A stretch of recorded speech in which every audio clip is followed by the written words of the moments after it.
Welcome to the I-80 Club. I-80 Live, Josh Peterson, Jack Mitchell. Wow. Jack, what a day. How are you? What a day. We made it. We survived the blizzard. You survived living. It's like it's the 1830s or whenever they didn't have electricity. Yeah. It's great. Here we are. And now we are living like it's the future. Yes. Having a live computer podcast. That's how we usually roll. Yes. Here we are. Wow. What a day. If you're joining us live, we appreciate you. We appreciate your patronage. Hopefully you are not without power and you are not just watching us and using up the last bit of battery that you have. And if you're hanging out after the fact, maybe you're on the free feed. We would love to have you at patreon.com/I-80 Club. This is the first time I've talked to a microphone today because my power went out at about 11 o'clock in the morning. And it just came back on. What, Jack? I texted you probably 45 minutes ago is when it bounced back on. It has been a day. So the funny story is, I'm glad Josh has power on, but we had decided we were going to make like a drop dead, like 6:30, because Josh was going to go need to get ice to, because his stuff in the freezer was probably going to start melting. And so we said, all right, 6:30, if you don't have power, we'll postpone it. We'll do something Friday night instead. And I was like, okay. And it got to be about like 6:05, 6:10. And I'm like, okay, there's no way his power's going on in the next 20 minutes. And so I adjusted my night's schedule based on not having the show. I started walking my dog and my in-laws' dog. And yeah. And then Josh texts when I'm like in the blizzard winds, these two dogs are brawling because they're half brothers and they fight all the time. Nice. In the snow. And I get a text and like, oh, it just went on 6:18. I'm like, you're freaking kidding. 12 minutes left, and it just went on now. Yeah. So you had planned on you had checked out. You were like, sweet, I was like, there's no pod. I was like, I'm gonna get this walk. Anything. I'm gonna grab a shower. I am gonna do my brackets. I am gonna make something. I had a whole night, but no, here I am ready to talk Nebraska basketball for an hour. So let's delve into it. Let's break down the transfer portal, shall we? Yeah, people have been they've been very not critical of starting the podcast with Nebraska basketball talk. They say, please, sirs, can you actually do 20 extra minutes on Nebraska basketball? Stop getting to this football stuff. Yes. We don't want to hear about football. We want to hear about the crown. We want to hear Jack breaking things down. We want to hear about all that type of stuff. Don't worry, we're not doing that. We'll never pretty much do that again, even during the winter. We learned our lesson. Oh, never again? So you're saying next basketball season they could be like 20-0 and we're still not okay? I don't know. It's what some of the vocal people want. So that's true. That's true. Hard to spend a lot of time on it. Fred should be fired, says Mark. Yeah, hey, that's a good topic. I love alert, that Jack. Topic. Boy, we haven't really broken that down, have we? Now that I think Brendan, of it. Basketball transfer talk. Are things even happening there, Jack? Well, I haven't been able to get on the internet today. My phone has been like I haven't been able to do anything today. What's going on? I wouldn't say anything's happening, but I mean, people are joining the portal. People are jumping in the portal. Some people that are interesting, but yeah, I mean this is the time of year you talk transfers. That's true. When the transfer portal opens, I don't know what other time of year you do that. If you're not interested, though, it doesn't really matter. So here's a topic for you. Here's a little topic alert for you. Isn't it amazing how like football, there is no off season and people are happy to hear about football all the time. But when basketball immediately ends, it's like, cool, see you later. I'll hear about you again in November. And you better dare not talk about it at any point in the off season. Can you imagine, Jack, if it was like July and you were filling in for John and I said, hey, we have a college basketball guest on, a national college basketball guest on. You'd be like, why? But if I have a college football guest on, tomorrow, you'd be like, that makes sense to me. Of course. Why wouldn't we talk college football today? In July, I would be all about talking about college football. I'm way more pro talking college football in July than I am in March. But, interesting. So goes it. I guess you're so close to the season right there. So that. Oh, God. I love. Oh, yeah. By the way, yeah. If you think you're going to need me to talk about football, you just wait a few months, okay? Because I get very football pilled starting on about Memorial Day. And then you start doing weird research into Remember the thing you did last year with the quarterbacks? I love it. Yeah. So let's not act like I'm an anti-football talker. It's just the time of year. It's kind of the time of year for me. This time of year, okay, NCAA tournament is great. Sure. But if Nebraska's not playing in it, and then especially if those other guys are, like this time of year just like sucks for local sports talk. in my opinion. Like you just don't want to engage with listening to it? Yeah, I mean, there's not any. There's just it's like I wouldn't want to do. Well, again, you guys have Creighton. That's a huge topic, and that would suck to be doing right now. But yeah, and then especially after this weekend gets over, it just when Creighton probably won't be around anymore, nor will Omaha. That's when it's just a tough time of year. Usually spring football comes along. When spring football start? Do we have an actual date of that? Yeah, I don't know that. What do we got? It's either, I think it's a week from today or a week from tomorrow. It starts next week. Yeah. Now it'd be nice if we had the old school, they scrimmage on a Saturday and someone hand counts the stats up in the press box and puts those in the newspaper. Don't put it in the paper, right? Don't put it in the paper that Dylan Raiola went 4 for 11. Okay. No lies detected there, Jack. No lies detected there. Like then I would like that. But no, I'm ready to move on. I'm ready to move on from this kind of time of year of local sports and podcast sports talk. It's a good year for it's a good time of year for some topics, like some evergreen, sort of random fun. We did the chat sack. I enjoyed the chat sack that we did last week. I do too, even though we did do a lot of football in there. And that's fine. When it's set up, though, it sets it up and it helps me kind of frame my thoughts this time of year when I'm not necessarily marinating on them 24 hours a day like I will be in July. Yeah, a couple things. Mark says, do you think it's the opposite in North Carolina? Ooh, as in, like, question. Are they always like, we got to talk hoops, we got to talk hoops, we got to talk hoops? I bet it is. I bet it's like that or the there. SEC like anywhere, Kentucky, or like. Did you listen? I guess it was probably a while back on one of the split zone duos where they were talking about, Richard is a University of Florida guy, and this was in like December, but there was a point where like Tennessee, Auburn, and Florida were all in the top 5, which I guess they might be now too. Yeah. But and they were talking about it, and they were like, "Yeah, nobody cares." Right, like nobody cares, and they're in the top 5, and nobody gave. They're like, "There's no." I can't remember the conversation exactly. I'd have to go back and listen to the podcast I'm thinking of. It was around. No, I know exactly what you're talking about because he is very much, dude. I feel very like a symbiotic relationship to him. Godfrey, I know, is the same way of just like the love of, or I don't even know if I ever loved college basketball, but even my interest in the sport at large, I mean, it has dropped off so much since I was growing up, and I'm more football pilled, I think, is the big reason why, right? Like I just want to talk football all the time. Yeah. But man, I used to really get into the sport nationally, and now, every now and then, like I poke my head up in January, I'm like, wait, Auburn's good? Yeah. Like I'm seriously like I'm that guy who's like, wait a second, you're telling me that this team is really good at basketball? That's a surprise. How did that happen? Here we're going to the NCAA tournament, and arguably the top 2 favorites are from the SEC, which has not happened. I don't know when the last time. I suppose there was probably a Kentucky year with maybe Florida where that had happened, but very rarely does that happen with the SEC. And to hear it from people actually from the South, at least through podcasts, it's like, it's barely a blip on their radar. It's like if, I don't know, it's like if Nebraska softball went to the College World Series or something, That's how it felt, at least when they were discussing it. I thought that was odd. Yeah. Royals Girl says, because of NIL or your job. No, I don't know. It's not my job. I'm honestly, my job keeps me more engaged to the sport probably than I would be if I was not, having my job in terms of watching and following college basketball. I think I've just grown to like it less. I guess, is that growing? I just don't like the sport like I used to, but I think it's a hard sport to follow, I think, if you're not in the day-to-day. Like, I love college football, and I'm always reading and paying attention to college football, Jack, and I know that, I guess you're not always doing that, as you just mentioned. Like, you kind of come up for air, and you're starting to pay attention to other stuff at various times a year. But even now in college football, for a few months. I have like a 2-month-ish, 2 to 3 month break is all I have. But, like, even me as someone who reads about college football probably every day of the year, at the very least every work day of the year, I'm reading at least one thing about college football. It's hard to pay attention to rosters sometimes and know exactly what's going on. I feel like it's that multiplied by 1,000 with college basketball, and it's been that way my entire life. Where it's just like, I don't know who's on which team, and I don't know who's good. At least in college football, portal aside, you still do have to play college football for 3 years at least before you go to the pros. You don't have to do that in college basketball. And I know this is borders on a topic that we've already hit before, but it's such an interesting one to me.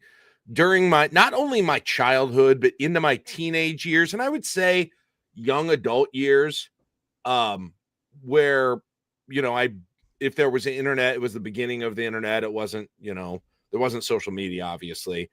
Man, I knew baseball, and I knew NBA, and I knew college football. I knew such a wider breadth of sports and players on even the NHL. That was because of video games. And I think that's a big part of it's a part of all of them, and we talked about that before. But I knew all of those sports, and I have more resources than ever now, Josh, to get familiar with those sports.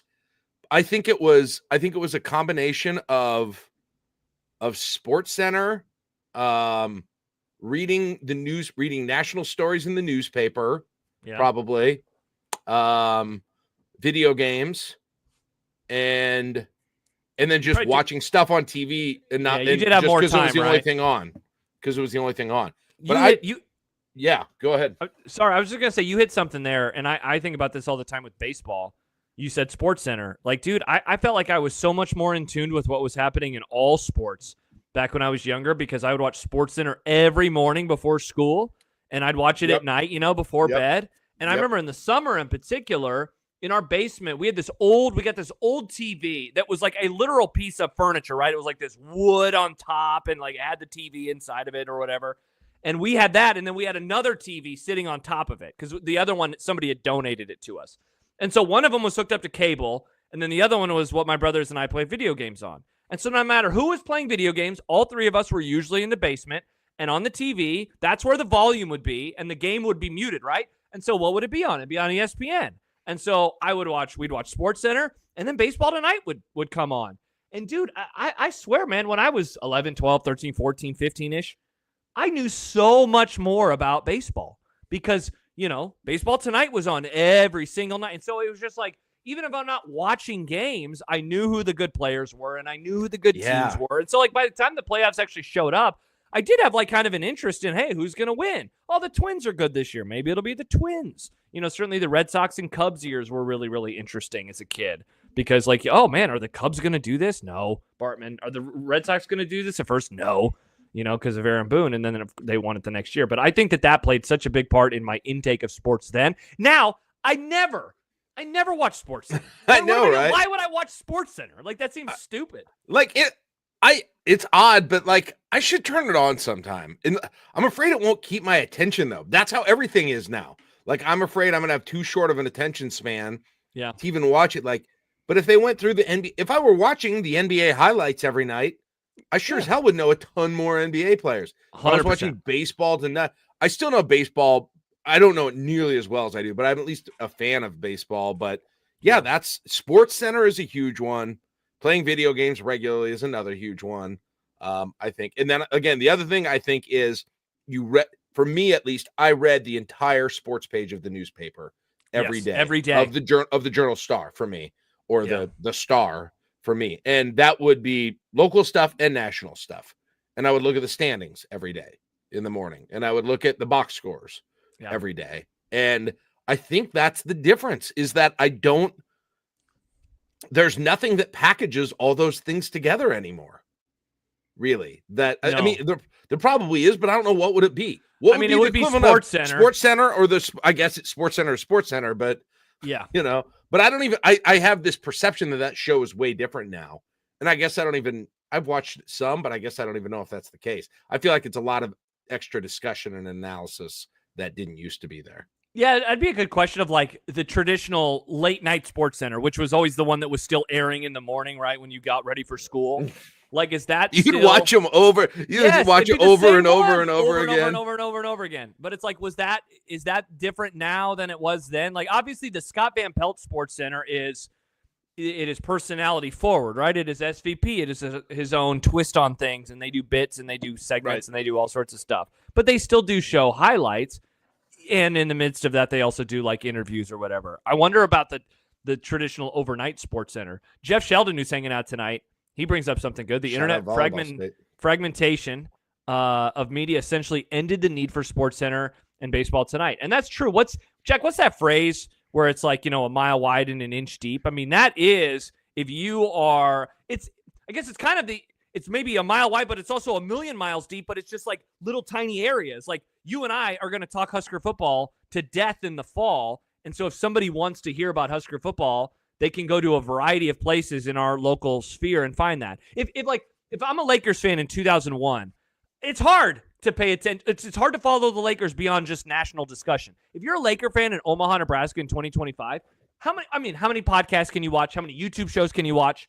How many, articles can you read? You can subscribe to a variety of websites. And that was the thing, man. I remember as a kid, and going back to what you said, Jack, about the summer a little bit ago, I remember in the summer, June and July as a child, like wanting anything I could get about college football. Any article, like the Pete Futak, what was that, College Football News or whatever CFN, it was. loved that site, yes. And because it was like... Cavalcade of whimsy, yes. It gave you something every single day. Whereas now, yeah, that stuff exists, and there's more of it, but also, if you're a Husker fan, you can maybe just read about Nebraska every single day. And I think that's what's the difference now is we've gotten very siloed into paying attention to our teams, maybe more than we pay attention to things nationally. Josh, the other one, I forgot the obvious other one that I forgot.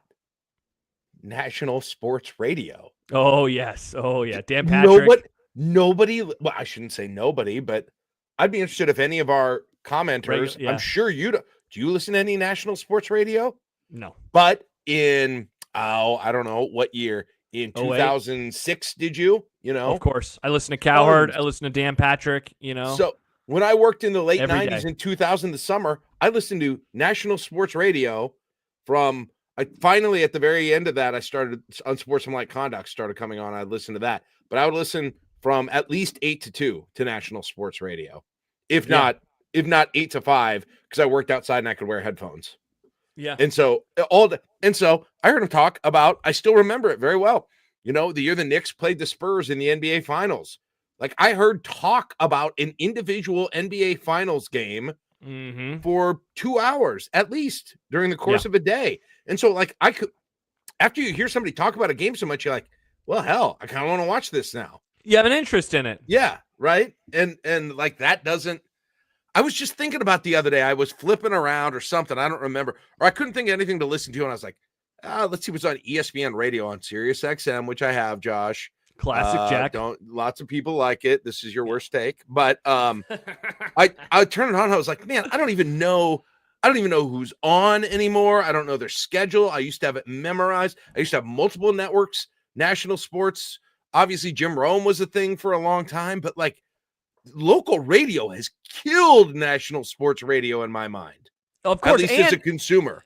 And the other thing, Jack, and you and I and some of our subscribers had a lengthy discussion last night and earlier today, podcasts. I hear plenty about national sports. I get my fill of it with college football, certainly the NFL. I can find any of that. I hear a lot about the NBA because I'm listening to podcasts, but I'm not listening to a radio show. I'm not listening to Dan Patrick talk about something because I just download a podcast and I hear about, I hear The Ringer talk about it or Simmons talk about it. Like that's how I get my NFL intake nationwide or my NBA intake nationwide. By the way, Mo says, I hate listening to Rome. I couldn't stand the guy, but listened in 07. So before we had the Nick Boss show, which then begat the Gary Sharp show, which is now the Connor Happer show, that time slot, we had a morning show and then we had Rome and then we had Unsportsmanlike Conduct. And so in my early days of producing, once the morning show was done, we usually went into the Zone studio. And so I listened to Rome like every day just because it was on in the background. And man, I hated that show. I couldn't stand. I don't think Rome is funny at all, but I listened to it every single day. I loved it when everybody loved it, but that was from like 1999 to 2004. Back when it was better. Yeah. Yes, that was. But I also loved Dan Patrick and Rob Dibble. It was a great show, and I loved. I'm trying to think. I loved when Tony Kornheiser. Listen to that nonstop. So that's another reason. But man, it really has affected, at least I'm just talking for me and you primarily, and not necessarily trying to generalize everyone, but at least for me, I will just say it has really affected my sports knowledge, my general sports knowledge, to be able to specialize the way that I do. Yet on the other hand, I feel like I knew just as much as the local sports then as I do now as well. Right. Yeah. Right. Do you feel like you knew less about Nebraska football in the mid-aughts? If anything, I felt like I knew more back then. Again, probably because you were reading the newspaper is a big part of it. Matt asked a question. Is this just a local thing because of 1620, or is it a nationwide change? I think it's a nationwide change. I think more and more stations have gone local all the time. And so I think if you're a local sports fan, for the most part, on average, people want to hear about their teams locally. And I think podcasts have really filled the void too. I'll be honest. A national radio show sucks in this regard. Like, their clock is so bonkers. I remember listening to Colin Cowherd, man, and it'd be like 30 minutes per hour of content. Like, he'd talk for 6-7 minutes and then he'd go to break, and it's like, this blows. Whereas if I download an hour-long NFL podcast, I know it's not going to be an hour of straight NFL, but it's going to probably be closer to 50 minutes than it is going to be closer to 30. So I think that that's a big part in my and other people's lack of intake with that type of stuff too. And like, even this current week, I would have watched either on Sports Center or specials or read so much about the tournament. I would have got that big. I always got the USA Today. Remember that? The USA Today on the Monday after Selection Sunday, and they had a whole issue. Every year I got that USA Today, and I would read every freaking word on that thing. So I would be able to name players all over the tournament by this point and tell you what. And here I am right now. I'm like, oh crap, I need to do a bracket tonight. Oh crap, I don't know any. I'm not going to do very well this year. So that's, I don't know how I feel about, like, I love the fact that we've got, because I love all the local content. I love what we're obviously doing it. Yeah, we're benefiting from the new era. Do and on multiple levels, but it also has stunted my enjoyment of sports a bit. And that also, I think, just goes to our own level of options beyond watching games. What do you mean? What do you mean by it's like stunted your enjoyment? Well, like, I can't sit down and watch college basketball. I could just watch these two NCAA games. I think normally I would just sit down and watch these two games tonight in my younger years. Even if we weren't doing this, I doubt I would do that. I might put it on in the background at some point. I would wait and see if either of them is a good game, and I might turn it on. But did you do that with the college football playoff? College football seems to be the one that is kind of the exception to the rule for me. But I would say it's true of NFL of football seems to be the exception. I would say it's true of college basketball for me, Major League Baseball, and the NBA primarily. Those three things. I would have sat down and watched important games in a way that I just don't do now, almost ever. I don't know if other people have that experience or not. How much of that is the footballification of America? That we are all, it seems like it's not to say that there aren't college basketball diehards, because there are, but it seems like there are the same amount of football diehards as there ever have been, and there are fewer college basketball diehards or fewer NBA diehards or whatever it is compared to what it was. That could be a part of it. There's something. There's almost something about, like when you have a million options, Jack, when you can go home and you can open up an app, or you can just scroll on your phone for hours at a time. Like, there are so many things to do. For whatever reason, football has kind of been impervious to those new options, at least so far. And I wonder if that will always be the case. For my job's sake, I hope it is. But the other sports haven't. Baseball, obviously, we've talked about that for years. I even wonder if basketball is not as impervious to the changes in society as we maybe once thought it was. I don't know why, but football seems fine. Football's always there, and people are always interested in football. It's a good point, because it hasn't happened with everything, because I am just as likely to sit down and watch all of Monday Night Football now as I would have when I was a kid. That said, I can't say the same thing about the ALCS that doesn't involve my favorite team. I can't say it about conference tournament week and the ACC tournament or the Big East tournament or whatever, unless there's an interest. Now, again, then the other thing is, say, I spent way more time watching my teams.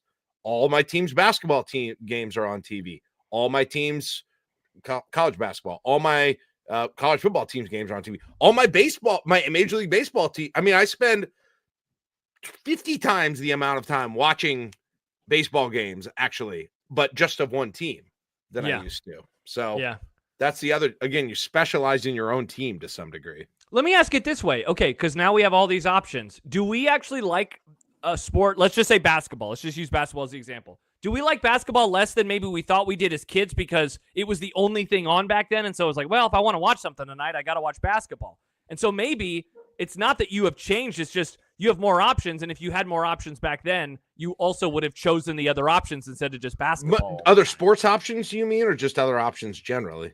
Other options generally. Yeah, maybe that's it. Maybe and football somehow still won because we love time. football. We just love football so much. Yeah, I don't know. But it's harder to find the personalities and the players that you're compelled by, too. It was good because you read about it, because you were educated about it. It's the same thing. Like I said, when I heard him talk about the Knicks-Spurs game for 3 hours during the day, I couldn't wait to watch it. I think it's the same principle a little bit, right? You read Sports Illustrated, you read the newspaper about the, Texas Xavier game tonight, right? And you hear all about it or whatever it is. Kind of pumped to watch it because you've taken in so much content about it by that point. But I think both are true. I think what you said is, I think football has stood the test of time better as well. I think for both of us. For what reason? I don't totally know. What is it about football that we are just still so taken aback? And and the NFL is the best is still the best one for me because I don't even have a team. That's a wild one. But I guarantee on a Monday night, if I have nothing else to do, I am 100% sitting down and watching all of Monday Night Football. 100%. So, yeah, I plan my or Sunday Night Football. Right. Yeah. Right. I plan everything around football. In the fall, my whole days are just this is what I'm going to do. Whereas I would never do that any other time of the year. I would do that for Monday Night Football, but I would not do it for World Series Game 7 for NBA Finals Game 7. How about that? Think about that. It's for the literal championship for the whole sport. And you're like, yeah, but this Browns-Steelers game on Monday night is going to be pretty good maybe. Mo says, I don't know. My dad used to tell me that NBA players don't play defense. Now I'm my dad. I like that. There is something about getting older, man. One of my nephews, huge basketball fan. He's actually pretty good. We went to a few of his games this year. Guy loves the NBA. He reminds me of myself at that age where I cared about the NBA so much. And I'm like, for whatever reason, hoops just seems to grab young kids. And they're just true. I am all in on hoops. That's a great point. Didn't Johnny love it? I bet in a few years, I bet Johnny's not going to like the NBA very much anymore. It was just reason. Was it this last summer? He was like, can you name, I don't know where this came up. We were talking about something and we were just out to dinner or something. He was like, can you name one player on every NBA team? And I was like, no, absolutely. He was like, I bet I could name 3 or 4 on every single team. And I was like, you're kidding. And he could. And I don't even know. I don't know why, because again, and I've joked about you with him for a lot of times, during his growing up when he lived here, I don't never see him sitting down and watching an NBA game ever. I never once saw that. I think sometimes, this isn't true of everyone, but some young people have become fans of it and they still don't watch the games really, which is crazy to me. Dude, I take in NBA stuff. I listen to pods about it. I listen to Simmons every week and he talks about the NBA. I know what's happening in the league and I barely watch. I know the Thunder are really good. Are the Celtics going to win the East or is it going to be the Cavaliers? The Lakers and the Warriors made some trades and so they're now on the come up. I know all the storylines. So not compelling. It is so aggressively not compelling to me. Yeah. And it would have been crazy compelling. God, I remember Sunday afternoons during April and early May watching Eastern Conference, watching the Knicks and somebody or the Pacers and somebody. Not even, obviously if the Bulls were in it, it would shut down everything. That was a Nebraska football game in the postseason nearly for me. Yeah, watching Michael Jordan. That was if the Bulls were in the postseason. Yeah. For sure. But even ones where he wasn't, it was there's Game 7 on tonight in the second round of the NBA playoffs. Of course I'm watching. Right? Jazz and the Sonics. Oh, yeah, I'm all over that. Mm-hmm. So it's so interesting how we've changed. Yeah. So interesting to me. It's violent and once a week. That's why people like football. Yeah, but it's not. Well, there's one game a week per team, but yep. It's on every night pretty much now. That's the funny thing, yes, because in the old days it used to be, look, football is on. Hurt it. You have Saturdays for college, you have Sundays for the NFL, and then you have Monday. And now, there's Wednesday. Tuesday and Wednesday. There's that part in November you get to where you have a month of every single day. Now, I'll be honest. I'm not really diving into a whole lot of action. It will be on in the background when I get home. I'll turn it on hey, there's a football game on. But I'm not sitting there watching every single play. But Thursday nights, what am I doing when I'm getting home? I'm turning on Amazon and I'm watching the Thursday night NFL game. I do the same thing for college on Friday. Obviously, I'm in front of my television all day Saturday, all day Sunday. And like you, I get home after work on Monday, and the first thing I do is turn on ESPN if it's not already on, and it usually is. Riss is making dinner, and we have Monday Night Football pregame on. That's what we do in our house. Pregame, and I watch pregame too. Yes, I watch pregame on Monday. I take Banks for a quick walk, and we get back, and it's like, hey, here we go. I watch pregame on. Those are the only. I watch college football pregame. Well, I don't much anymore because of the coffee show, but I watch college football pregame. I watch NFL Sunday night pregame. I watch NFL Monday night pregame. I watch NFL Thursday night pregame. Those are the only like studio shows that I watch on anything. Yeah. Yeah, for me, I'm definitely not like sitting down watching them, but they're definitely on in the background. You know, yeah, they're usually. I'm usually not sitting down, but when I'm putting my TV, I would usually getting dinner ready, and I usually put that on in the kitchen over anything else. Yeah.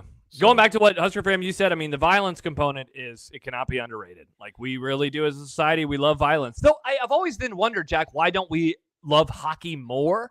Because hockey is violent, hockey is fast, hockey is physical, and yet it just has never captured I would us say, like football does. I mean, maybe if you went into to do a psychoanalysis for me, it was about violence, but I don't really like any other violent sports all that much. So yeah, that's true. I don't watch boxing. I don't watch UFC. Why doesn't that happen with other violent sports? I don't. Yeah.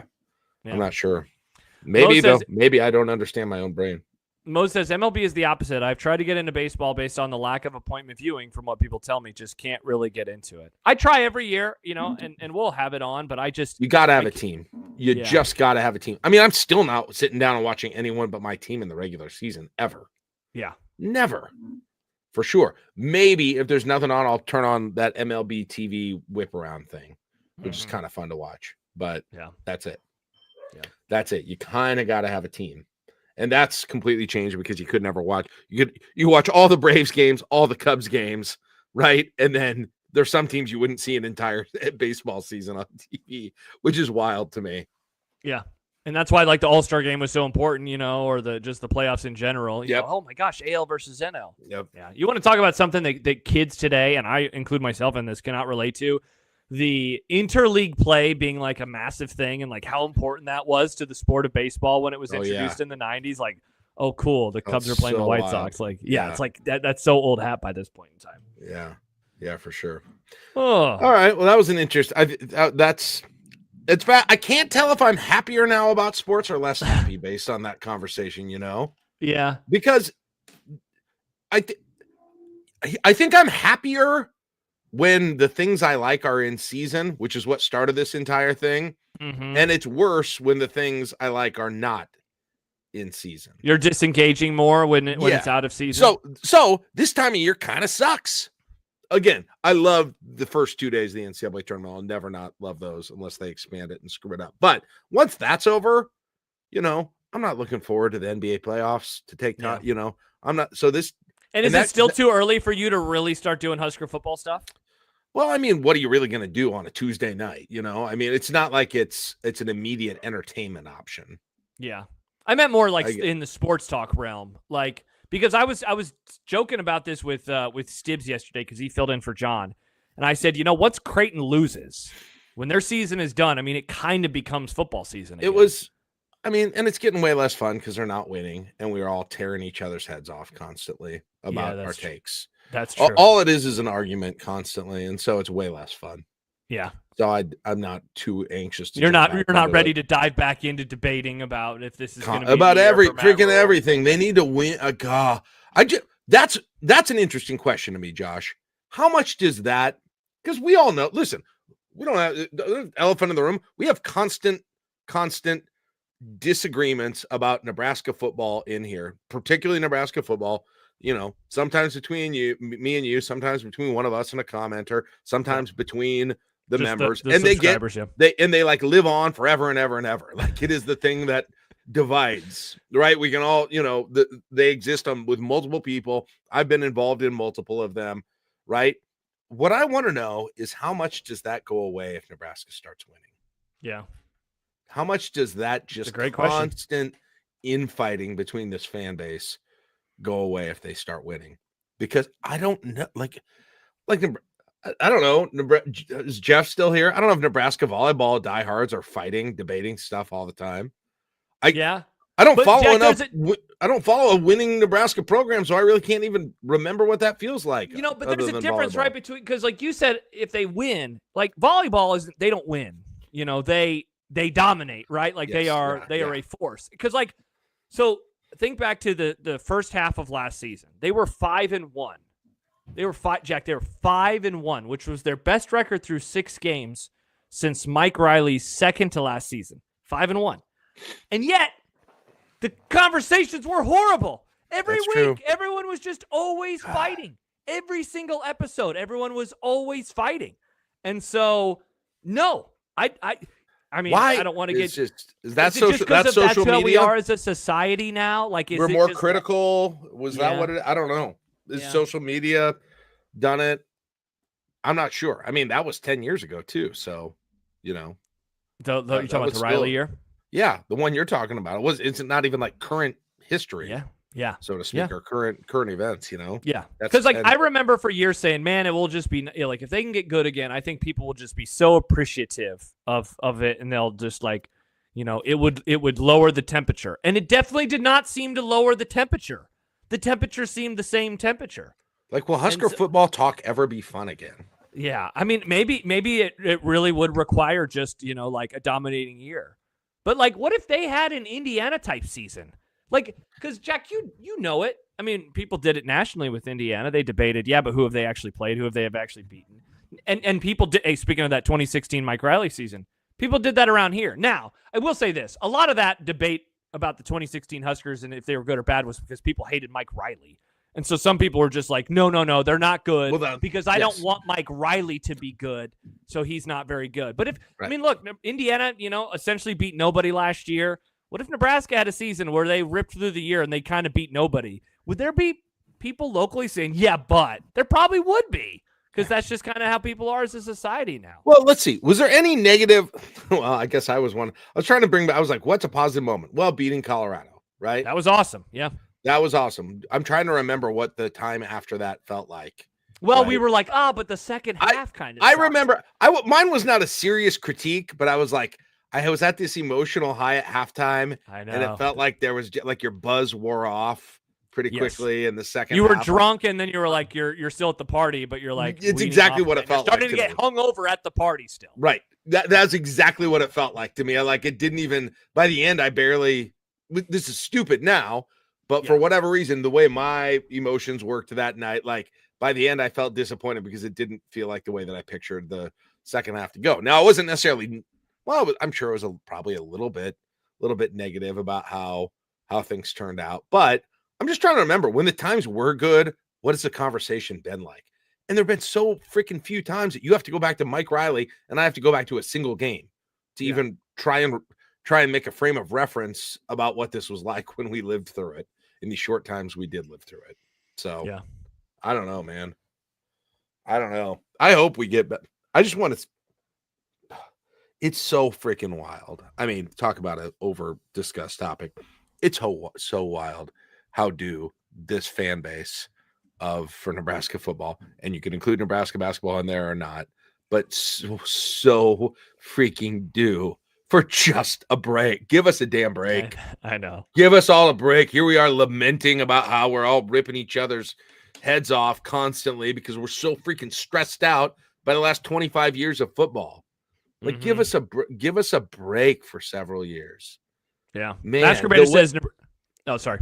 No, the only other thing I was going to say, Josh, is and it would be okay if they didn't have if they didn't have the success that they did in the past. It'd be Nebraska basketball, right? If they didn't have that, where you still rip your heads off a little, but not nearly as much, and you're way more okay celebrating small victories.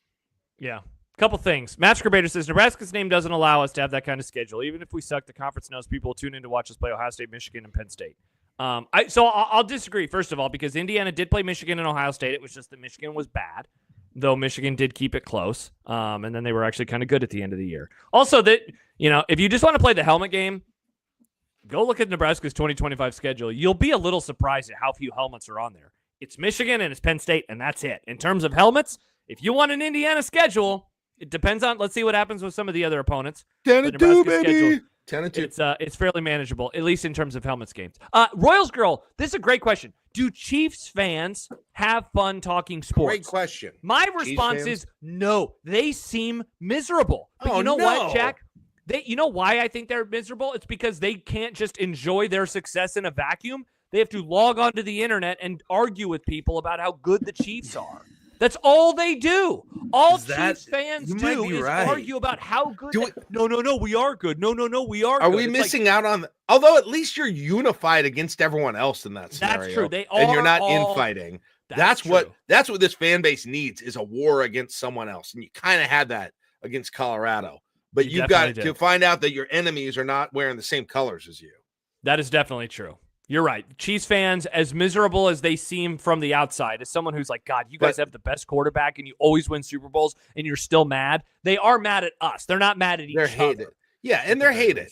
But, you know, there was – listen, I bet it's not that bad because that was a little bit of what happened with Nebraska during the 90s is they had the target. People didn't like them. People were downplaying it. And, I guess, Jack, you can speak to this. Because what is one of the Chiefs bits over the last few years? I mean, it's literally in Mitch Holtz's calls. You don't have to like the Chiefs. You don't have to whatever, but you have to deal with the Chiefs. You can disrespect. Like, there's that, like, please respect us. And I know Nebraska felt that way in the 90s. Like, hey, we keep winning. Why aren't you, like, saying that we're really good? Why do you keep picking against us? You know? Right. And that's kind of how life goes. Lee Corso saying that the grass turf in the Fiesta Bowl was going to Nebraska's speed. I kind of am right now that I just thought of it. 30 years later, you're still kind of triggered. You can suck it, Lee. You were wrong.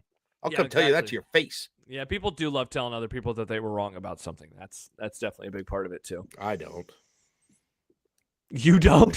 Not that much, no. Yeah, definitely. I've never noticed it. That's it. What will... Like, paint me... Josh, let me paint you a scenario, and I want you to try and tell me what you think it would be like next year.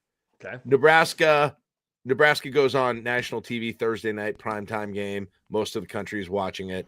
Nebraska rolls Cincinnati in Kansas City by 21 points. Okay. Obviously, they blow out Akron and Houston Christian, right? Yep. And then Michigan comes in, and it's not the Michigan of 2 years ago, but it's not Michigan of last year. It's somebody. And then Nebraska finally gets their close win where they don't fold at the end. Nebraska is then kick era is over. Nebraska then is 4-0 going to Michigan or coming with Michigan State coming in October 4th. What do you think that world is even like? Like, because really, they've only gotten one probably upset win out of 4. Yes, Michigan. And who knows what happens in Michigan at the beginning of the year either. But like, I wonder what in the world that freaking world would be like. Has Mose figured it out? I mean, the first one is hilarious. Well, it was only Cincinnati. And then adds Michigan really lost a lot last year. Jack, wouldn't it just be that? Well, yeah, but Cincinnati stinks. Michigan isn't as good as they were. Harbaugh's not there anymore. The rest of their non-conference was trash. Talking about me. Dylan started well last year. Like, they did this last year. You guys are just buying in again, even though they did it last year. Right. So much of it to your question is nothing. Nothing will fix anything. Man. It's just always like this. Right. Mark, dangerously close to Husker dirty talk. We are getting there. Jack's edging right now. Dude, how you doing, Jack? I mean, man, good? That'd be nice. That'd be nice. I'd be very happy with that. Then Michigan's coming on. They make it a night game. Ooh, make it a night game, and it's on a NBC primetime game. It's October 4th, and there's a little odd, unseasonable chill in the air, even though it's only October 4th. Ooh, hello. I think the leaves might be changing a bit early this year. How about some hot cider at the tailgate? Okay, don't mind if I do. Here comes Michigan State, and wow, night game. A lot of excitement here. Nebraska, 24th in the nation. Hello. Look at us getting excited for 24th in the nation. Good Lord. You're not wrong, though. Man, I should just do some kind of like fanfic Nebraska edging, just a podcast where I look ahead and I just describe scenarios that probably won't happen, but I maximize. This could be a good Saturday morning coffee show thing we do this week. I like that idea. That's a good thing. So it's just like fantasy, but it would be, I think people would like it because of how it makes them feel. Yeah, except for the people who'd be like, yeah, but. It doesn't Yeah. sound. Yeah. Well, do people do that with other fantasies? I think I they don't still know. enjoy them, right? Do That's a people? great Do question. people watch adult movies and they're like, Yeah, well, but I could this never isn't get my with life. her. I'm not excited by that. She'd never go for me. I'm gonna turn this off. I could never land her. Click. All right. She's She's too she good had for a me. bunch of losers in the first few weeks, right? So it made her more apt to go for me. We maybe have overrated her. Jordan, Jack needs to write a 50 Shades of Grey style book, but Husker football. There you go, Jack. We're not gonna kink shame here. I love this idea. 50 Shades of Scarlet, the Jack Mitchell That needs story. to be an ASMR part. Oh. I'll just go through the season. First quarter. Kansas City. Oh, I thought you were gonna keep going. It'll be like it'll be like one of those put you to sleep podcasts, but I whisper. Jack, I mean, you're Nebraska joking right games now, but I don't know. so We could do this for an hour, I think. I think we could do this for an hour. Oh, I could. I see could, what the response would be. I could just go through future seasons and just make up stories about just things going wildly well. Right? You remember the thing you did last year? The thing you did last year, what was it? This week in the club? Instead of that, you just do ASMR and you get us excited about the Husker football season. And you just do a solo pod for 45 minutes. Hey guys, welcome in. It's Jack again. I just want to encourage you to get comfortable and get something, get some blankets if you need them, whatever you need. Get very comfortable and we'll get started here. I love it. I think that this has to happen. Jack, we are almost 50 minutes in, and I realized we have not previewed the NCAA tournament at all. Do you have any takes on the basketball? No, like I said, I gotta figure out my brackets here after this. I mean, no, I don't. Nobody. I heard earlier that nobody wants to hear about anyone's brackets. Well, I haven't done one, so yeah. I kind of think it's a little bit interesting this year because you've got kind of three co-favorites. It feels like. Sort of this year, and that's Duke. That's an odd Duke. I assume Duke, Auburn, and Florida. Florida, yeah. Duke, Auburn, Florida, which that feels rare to have kind of three relatively equal co-favorites. I don't know what the odds in Vegas are. That's just my perception in hearing folks talk about them. And then there's probably another group of, I don't know, 5 after that feels somewhat realistic that they could win it, from Tennessee to Michigan State to Houston. Yes, Houston. So, Jack, you were right. You nailed the top 3, by the way. Duke plus 290, Florida plus 340, Auburn plus 550. And then actually Houston is right there, too. There's plus 650, and then there's a huge drop to Bama, 19-1, Tennessee 20-1. I perceived Houston to be slightly outside of that group, but, I don't necessarily know ball, so. Yeah. That's interesting that those teams are – you're right, though. It is very much, at least – watching from afar and just kind of listening to various conversations. Those seem to be the 3 or 4 teams that everybody really, really loves. And Florida especially. Florida has been getting a ton of smoke lately over the last few weeks. I think people have really started talking themselves into them winning. It's also weird because you figured UConn would be a part of it, and they're not. They're not a part. That nobody expected that to be the case. You would expect Kansas always to be a part of it, and they're really not. And then in terms of the Big Ten, there's kind of not that the Big Ten's had success deep in the NCAA tournament, but it's like there's kind of Michigan State. But is anybody else? I feel like the thing that you're probably going to hear is some people picking Maryland weirdly. Maryland, Wisconsin. What about Wisconsin? No, I mean I don't know. I could be wrong, but I would if it wasn't Michigan State, it'd be Maryland in my mind. So looking at the odds, Michigan State 33-1, Maryland 65-1, Illinois 75-1, and Wisconsin 85-1 to win it all. See, I would hate the idea of Illinois. No way. So what were the first two again? What were the first two? Michigan State 33-1 and Maryland 65-1. Yeah, those are the two for me. Like, yeah, you didn't even say Michigan, did you? Odds. No, and I close it here. I'll open it back up. But they're probably going to be. They're going to be way down there. Yeah, but they always win. They're the reverse Nebraska. They only win close games. Right. Michigan is 180-1 to win the championship. 180.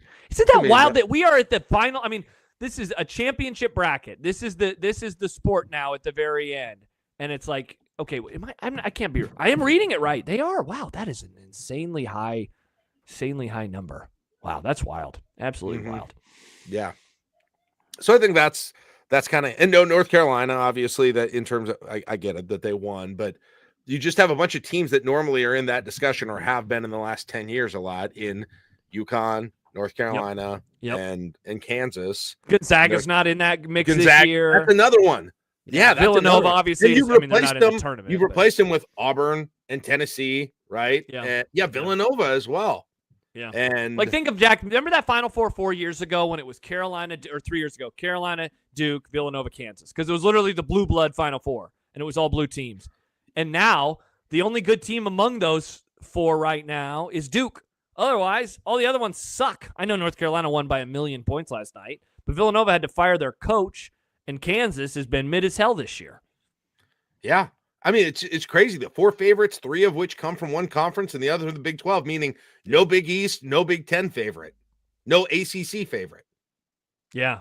Big East. St. John's is the only team, right? That St. John's is anybody picking them to win it? Hell no. They don't play a brand of basketball. Jack, would it surprise you if they lost tomorrow? Like, I wouldn't be flabbergasted if the Mavs beat them.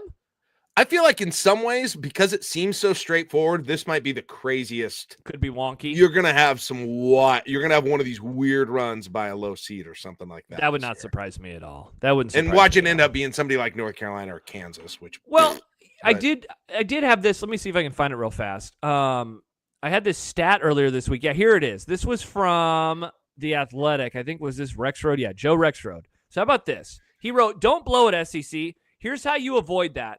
Get 6 in the Sweet 16, 3 in the Elite 8, 2 in the Final Four, 1 team cutting down the nets on April 7th in San Antonio, SEC's first champ since Kentucky in 2012. But how about this? He wrote, per JBR bracketology, the SEC has had 22 bids in the last 3 years and 30.56 expected wins. It has 22 wins and 1 Final Four to match, by far the worst performance of the power leagues relative to expectations. Yeah. Most of the time, people think of the Big Ten being the worst conference in terms of to expectations and how you're doing. But lately, it's actually been the SEC that has not performed as well as it should have going into the dance. Yeah.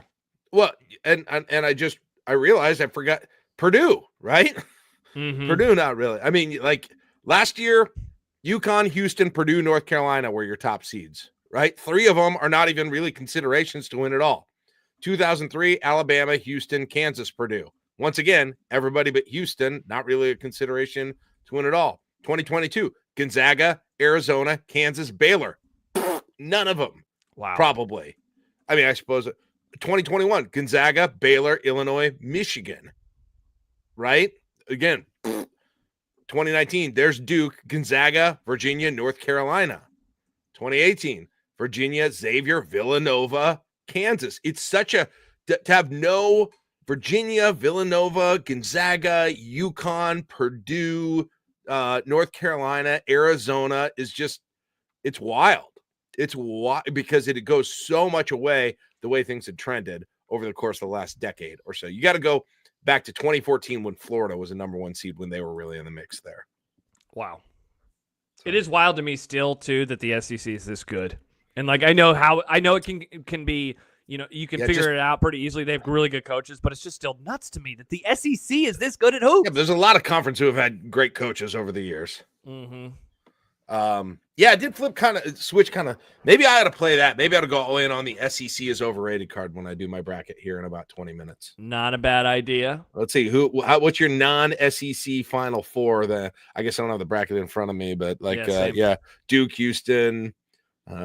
Houston, Michigan State, right? Yeah. Creighton, obviously. St. John's again. Yeah. Yeah, see, it kind of then it gets just hard of like, okay, who do I actually think can break through and win some of these games? Maybe Louisville does, right? Like maybe Louisville beats Creighton tomorrow morning, and then they beat Auburn on Saturday. Yeah, there's going to be a team. It feels like there's going to be a team like that who makes a wild run, and I don't know who it is. You know, Clemson maybe. I saw somebody had Clemson. I have no takes on Clemson basketball. Yeah, I don't know a dang thing about them, but I don't know if I've ever watched a Clemson basketball game in full.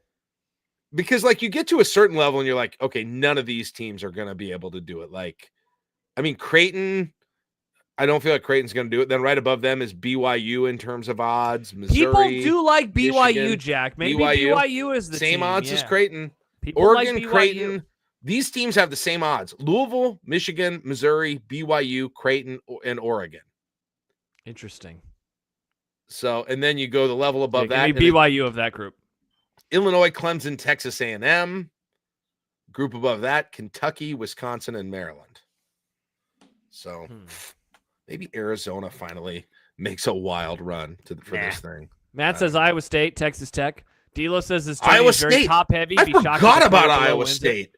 Iowa State was, if you had asked in December, they would have been your top 2 or 3 favorites to win the whole thing. Rose Girl says Iowa State guard is hurt. I think I saw. That's right. That's right. Yes, I did see that. That sucks. Matt, hey, here's a good topic to end on, Jack. Matt says, if Omaha beats St. John's, will you be happy, or will that make your Nebraska ball heart more miserable? It'll be great because I can talk trash on the the East. So, it's good. Yeah, welcome to the But I think either way, Summit League. Like Big either East. way, I mean, listen, my Nebraska ball heart can't get more miserable. It can, but not by something like that. So, no, I hope Omaha shocks them. It'd be hilarious. It would be freaking hilarious to see Omaha beat Rick Pitino and not Louisville, St. John's. That would be It's not, amazing. dude. I don't think it's like totally out of the cards. And here's why. It's just St. John's is a team that is built on defense. And if they just have one of their clunker performances and the Mavs are knocking down shots, we see it every year. A 15 beats a 2 or at least keeps it close. Like, that's the recipe for it. Their big dogs are 18.5-point dogs. Yeah. So I guess that's not like an insane point spread. Creighton biggest. Man, I don't know if you guys have talked. I haven't talked to anybody about Creighton, so I'll give you this take now. They got one of the worst tournament draws ever, I thought. Oh, has that been the consensus? Yeah, John, to the point where John told Creighton fans to stop whining on Monday about how tough the draw was. He hated. John got so triggered. It's so bad. Like, they're screwed. I mean, even if it's just a terrible situation. Well, I will say, if they beat if they beat Louisville, like, Auburn seems to be the one seed that everyone thinks is gettable because they struggle down the stretch. Again, I don't think it's going to happen. I think they're going to lose tomorrow. Tried to watch. I think they're losing tomorrow. I saw Creighton tries to guard. I don't know. Maybe I haven't watched enough. Creighton fans will get on me, but man, that dude on DePaul, and I know they had some foul trouble, but I watched most of that game. And after Creighton had foul trouble and late, Creighton didn't have a guy on the floor that could stop that guy. Just a scorer from DePaul, athletic scorer from DePaul. Like, they could remember they sent it to overtime. All they did was clear the floor for a minute, boop, right by him. I just don't know. I don't think Creighton can play defense well enough to go on that kind of a run. Yeah, it's interesting. I think the seeding in the end kind of matches how I have felt about Creighton all year, where I think that they are a pretty large step below the teams over the last few seasons, even though the record ended up being very similar. They finished in second place in the Big East, and they got to the final of the conference tournament. And yet, all year long, I watched them, and I'm like, this team isn't as good as the ones that I've watched over the last 2 or 3 seasons. But they performed in a way where they kind of were. I don't think they will in the tournament, though. I think that they're going to lose tomorrow. So I just haven't liked them very much this year. They're just a little bit worse across the board, I think. Thursday is way better, in my opinion. Yeah, you've been saying this all week, Friday. haven't you? Yeah. Well, I just did. I usually do a thing where I look at all the games and I rate them, and 4 of the top 5 were Thursday. 4 of the top 5 games? Yeah, and 4 of the top 5, like, I do it by early afternoon, afternoon, late afternoon. So there's 8 segments of the whole tournament.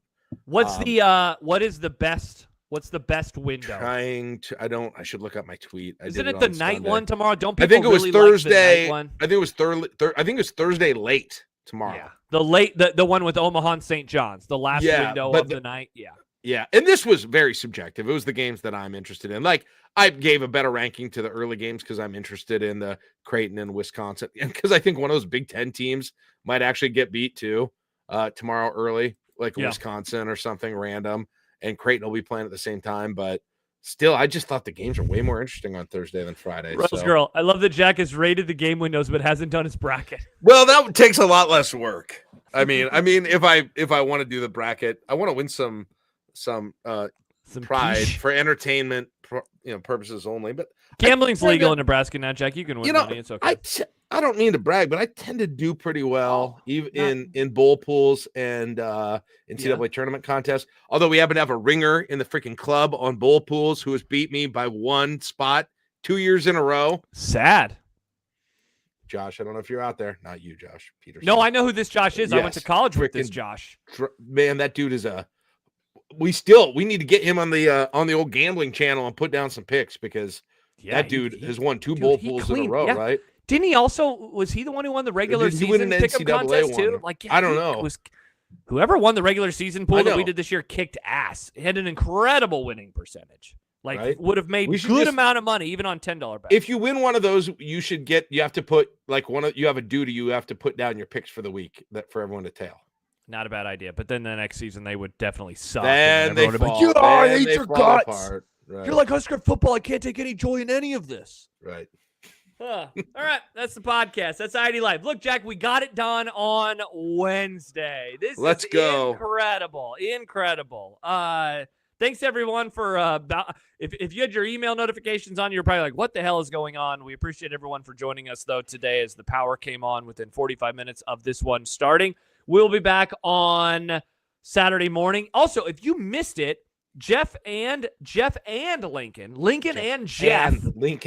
Jeff, they did their first ever live chat in the Volleyball State channel. It is all there. Starts last night at 7. And so if you just want to scroll back to 7 o'clock last night, you can just read right through it. I don't think I'm speaking out of turn. I imagine that they'll do this again in the future. I think that they really enjoyed it. Yeah, I guess I haven't talked to them. I thought it was really cool. It was nice to just be able to submit a question and then go back and like read the answer in full and different answers. And so, yeah, I thought it was great. So hopefully that'll become a regular thing going forward with them because that was good information. Yeah. And so stay tuned. I have to imagine they'll be putting out more bonus stuff at a point in the near future. They're also earlier this week, Jack, was another article, column, whatever he wants to call it, from Lincoln that went up at patreon.com/I-80 Club. Just scroll down. You also could have had it emailed to you on Monday morning, which is when that one was sent out. It was the COVID effect on volleyball over the last 5 years and maybe what could have happened with transfers or with eligibility and more. So highly recommend you check out that as well. So they have been really churning out the content lately. And I know every now and then, Jack, when you and I are talking about it, we're always like, what is this going to look like when we get to the season? And the answer is going to be absolutely awesome. So we're very, very excited to have them aboard. We are. They're doing an awesome job. And I love taking in that stuff and watching some of their shows and excited to see what they've got going forward. So if you have any volleyball fans that you know, make sure they become have them gift them a whole $8, do the whole thing because we need a little new blood. No offense to the blood that we have currently. Wow. Right. The blood. We don't like the old blood. The old blood is just fine. I like the old blood plenty, but sometimes you want to mix in just a little shot of new blood as well. Yeah. Just a bit. It'd always be nice to have new subscribers. So tell your friends, patreon.com/I-80 Club. You can also gift them memberships, whether it's for a month, 3 months. I think you can do it for up to a year. So you can do all that at patreon.com/I-80 Club. Jack and I back on Saturday morning. Also, one more thing as we go. I wrote another column for Husker Max. It went up on Monday morning. Appreciate Caleb asking me to do some more stuff with them this year. So I'll be writing more and more, especially as we get closer to football season and then into football season. Jack, I went through every coach since Frank Solich, and I looked at their year 3 to try to find why was their year 3 a sign of bad things to come. I saw this. And how Matt Rule could maybe be different in 2025. So you can go check that out at huskermax.com. All right. You and I, Jack, we're back on Saturday morning. Coffee show, 9:30. We'll recap days 1 and 2 of the tournament. We'll break down every game, all 16 games that we have seen this game. There are all 32 games. We'll be talking about whether or not Creighton's about to play again, probably. We definitely will.